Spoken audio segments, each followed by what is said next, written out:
Kali ini kita akan membahas tentang startup funding. Jadi setiap startup, setiap bisnis pasti membutuhkan modal biaya untuk mengembangkan bisnisnya. Namun yang menjadi masalah adalah tidak semua pebisnis, tidak semua founder dari startup memiliki dana pribadi yang cukup untuk digunakan sebagai modal. Oleh sebab itu, banyak pebisnis, banyak founder dari startup memutuskan untuk mencari pendanaan atau funding. Dan pada umumnya funding ini diberikan oleh perusahaan venture capital atau VC. Untuk bisa mendapatkannya, pebisnis atau founder dari startup harus proaktif melakukan pendekatan ke venture capital supaya bisa melakukan pitching. Di pemberian pendanaan memiliki beberapa tahapan dan tentu saja setiap tahapan memberikan jumlah pendanaan yang berbeda-beda. Tahapan ini mulai dari seed funding yang merupakan tahap awal hingga akhirnya bisnis bisa terdaftar di initial public offering atau IPO. Dan saya pernah membahas tentang tahapan startup funding ini. Teman-teman yang ingin mengetahui lebih detail dari setiap tahapannya boleh silahkan cek di video sebelumnya. Jadi memang pada kenyataannya proses funding ini menjadi proses yang panjang dan bisa jadi proses yang menyulitkan. Beberapa alasan diantaranya, yang pertama bisa saja founder merasa kesulitan ketika harus memberikan persentase saham kepada investor yang melakukan subscribe pada funding round tersebut. Atau bisa jadi beberapa investor memberikan batasan, memberikan aturan yang malah dapat mengganggu kebebasan dari founder untuk menjalankan startup-nya. Namun, skenario-skenario tersebut tidaklah selalu terjadi. Bisa saja malah skenario kebalikannya yang terjadi, yaitu founder mendapatkan investor yang sangat suportif dalam mendukung untuk pengembangan startup-nya. Walaupun proses funding ini memang proses yang panjang, proses yang melelahkan, tapi pada akhirnya ketika startup berhasil mendapat pendanaan, startup dapat menjalankan bisnisnya, mengembangkan bisnisnya, sampai bahkan dapat mengkapitalisasi pasar. Dan ada beberapa cara yang dapat dilakukan startup untuk mendapatkan funding. Yang pertama, melakukan pinjaman. Tapi cara yang pertama ini tentu saja tidak disarankan. Karena ketika kita melakukan pinjaman ke bank sebagai contohnya, kita pasti harus membayar sejumlah bunga kepada bank tersebut. Dan kita membutuhkan biaya yang lebih besar lagi untuk pengembaliannya. Tapi peminjaman bisa juga dilakukan kepada perseorangan.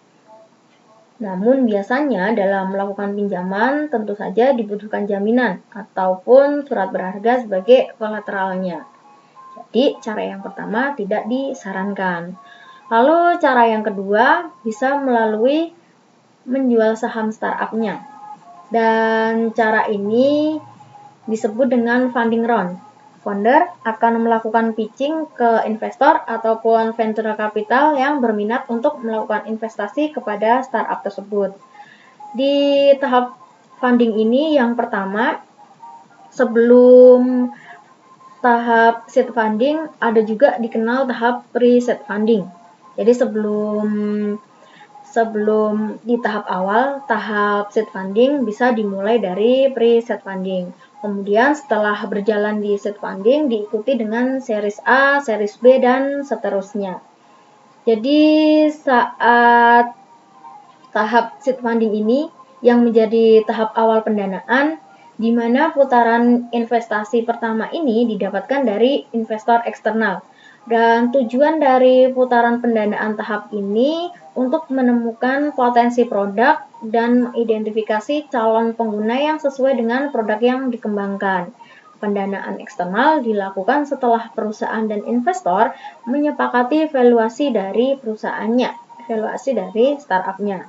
Seed funding biasanya memiliki sifat-sifat yang pertama, dia berasal dari investor perorangan, terus kedua nominalnya tidak terlalu besar, dan berikutnya ketentuan yang wajib dipenuhi perusahaan sebelum transaksi tidaklah terlalu kompleks. Investor-investor yang bisa masuk atau bisa menjadi investor di tahap seed funding ini bisa diperoleh dari kerabat, keluarga, angel investor, ataupun crowdfunding. Dan bahkan juga bisa melalui investor institusional maupun modal ventura. Dan crowdfunding ini menjadi cara ketiga yang dapat dilakukan. Ada beberapa crowdfunding equity platform. Yang pertama ada Kickstarter, terus AngelList, Seed Invest, Indiegogo, Seedrs, Crowdcube, terus Circle Up, EquityNet, Fundraise, Crowdrise. Nah, semua dari crowdfunding equity platform ini dia berada di luar Indonesia. Jadi kalau Kickstarter dia ada di Amerika, AngelList dia ada di Amerika, Indiegogo dia ada di Amerika juga, terus Seedrs dia ada di London, Crowdcube dia ada di Inggris. Nah, tapi kalau di Indonesia sendiri, OJK sudah memberikan izin resmi kepada 2 perusahaan penyelenggara. Jadi, berdasarkan POJK nomor 37 tahun 2018 tentang layanan urun dana melalui penawaran saham berbasis teknologi informasi atau equity crowdfunding, OJK menyampaikan beberapa daftar dari crowdfunding equity vintage. Dan OJK ini sesuai kewenangannya melakukan pemantauan berkala terhadap penyelenggara crowdfunding equity vintage tersebut. Yang pertama ada Santara dengan nama perusahaan PT Santara Daya Inspiratama.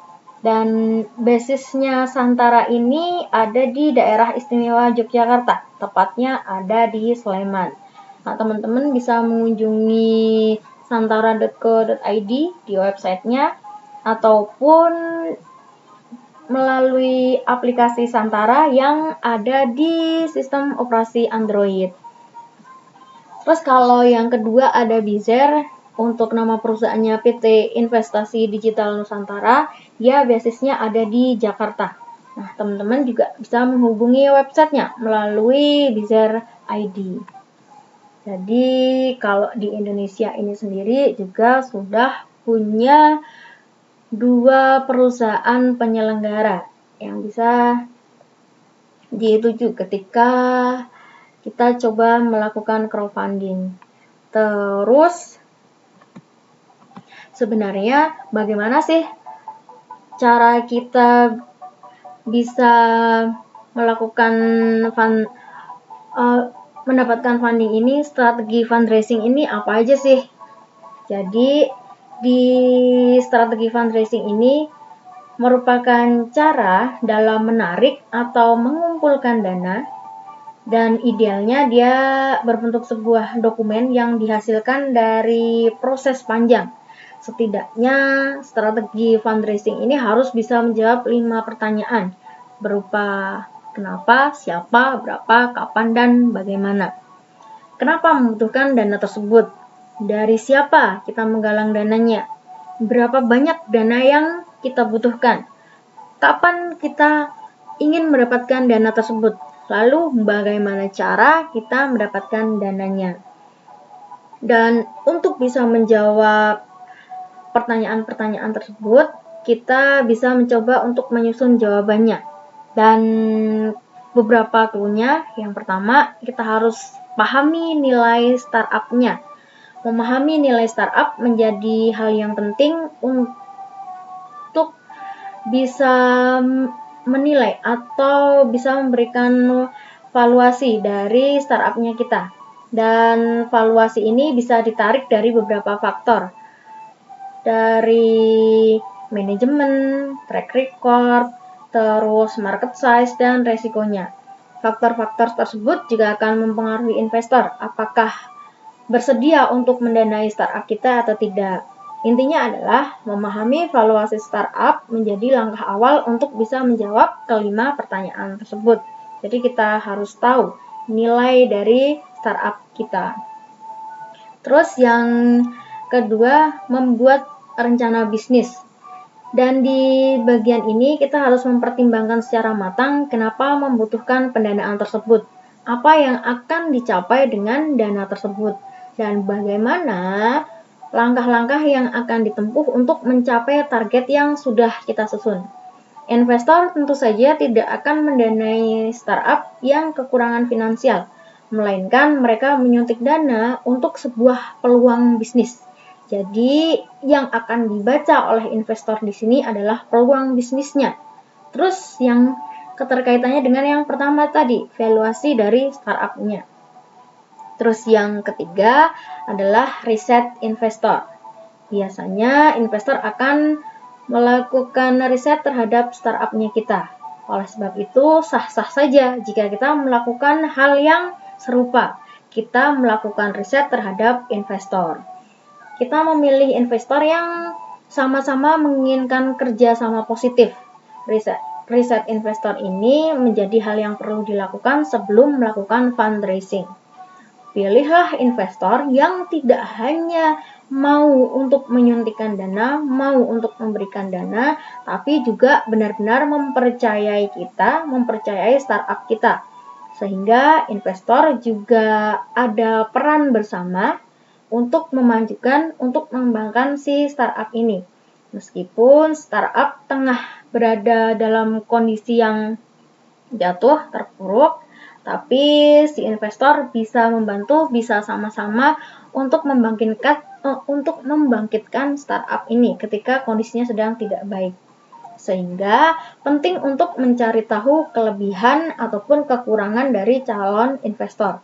Lalu kita bisa memberikan nilai kepada bisa memutuskan kepada siapa kita akan mengambil si investornya ini, dan nilai-nilai apa yang bisa mereka berikan terhadap startup-nya kita. Jadi ada timbal baliknya dari keduanya, investor ataupun dari kita di startup, sama-sama saling memberikan benefit. Baik, sampai di sini dulu. Terima kasih. Besok kita sambung lagi di pembahasan berikutnya, ada di pitching. Nah, nanti selain mendiskusikan tentang pitching, juga ada beberapa hal yang harus diperhatikan ketika melakukan pitching. Pitching ini penting ketika kita akan mencari investor. Thank you, terima kasih.